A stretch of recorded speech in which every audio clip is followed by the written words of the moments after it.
మన గ్రామంలో ఒక పీర్ల పండుగ ఈ రోజే వచ్చినట్టుంది. ఈ సంబరాలు చూస్తుంటే అన్నా నేను ఆ రోజే చెప్పిన మీ ప్రేమ ఆప్యాయత అనేది మా గుత్తి మండలంలో మీరు చూపించినందుకు మీ ప్రతి ఒక్కరికి మా గుమ్మనూరు ఫ్యామిలీ తరఫున ఎప్పటికీ రుణపడి ఉంటామని చెప్పి ఈరోజు ఈ సభాముఖంగా తెలియజేసుకుంటున్నాను.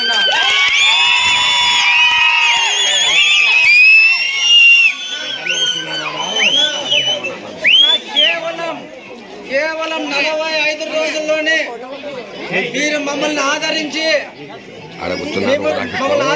మమ్మల్ని నమ్మి మీరు ఓట్లేసి మమ్మల్ని మెజార్టీ మన గుత్తి మండలం నుంచి తీసుకొచ్చినందుకు మీకు ఎప్పటికీ రుణపడి ఉండడమే కాదు, మిమ్మల్ని ఎప్పటికీ మా గుండెల్లో పెట్టుకొని చూసుకుంటామని చెప్పి ఈరోజు చెప్తున్నానన్నా మీకు.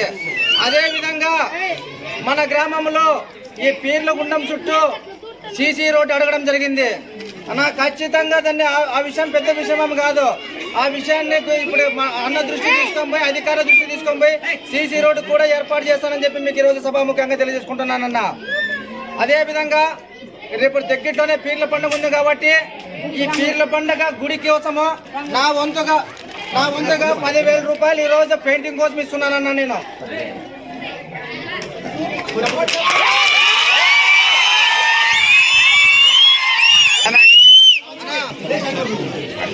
మన ఏ సమస్య ఉన్నా మీకు అందుబాటులో ఉండే వ్యక్తి నారాయణ అని చెప్పి మీరు అదొక్కటి గుర్తుపెట్టుకోండి అన్న. మీకే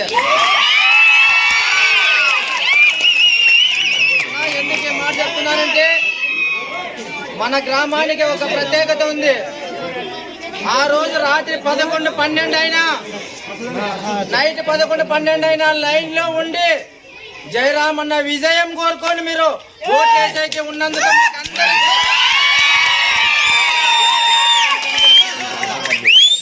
ఇప్పటి కాలంలో ఎండ ఉంది, అంతసేపు ఎక్కడుండామి, ఎవరు వెయిట్ చేస్తామనే కాలం ఇది.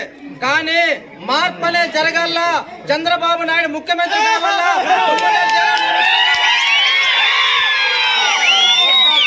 సంకల్పంతో మీరు ఆ రోజు లైన్ లో ఉండి ఓట్లు వేసినందుకు మీ అందరికీ ప్రతి ఒక్క కుటుంబానికి మా శిరస్సు మంచి నమస్కారాలు తెలియజేసుకుంటూ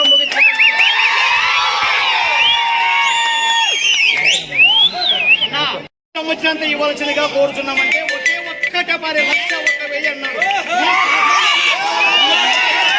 కావాలని అడుగుతున్నాడు. గుడేగా బ్రహ్మాండంగా చేయాలని పేదపల్లి మీకు ఎప్పుడు రుణపడతారని ఈ రోజు కూడా ఒక చిన్న విషయం, ఒక నజీర్ అబ్బాయి అడిగిన దానికి 10,000 రూపాయలు కానుకోగా ఈ గుడికి ఇచ్చాడు. ఈ అన్నకి మనకి ఎప్పటికీ రుణపడి ఉంటాడని మీ అందరికీ దయచేసి కోరుకుంటాను. ఇదే ఫస్ట్ పీర్ల పండుగ మన లాల్ స్వామికి ఫస్ట్ వరం. ఈ సంవత్సరము 2 లక్షలు దాటిపోతా లాల్ స్వామికి. ఈ అన్న చెయ్యి అటువంటిది.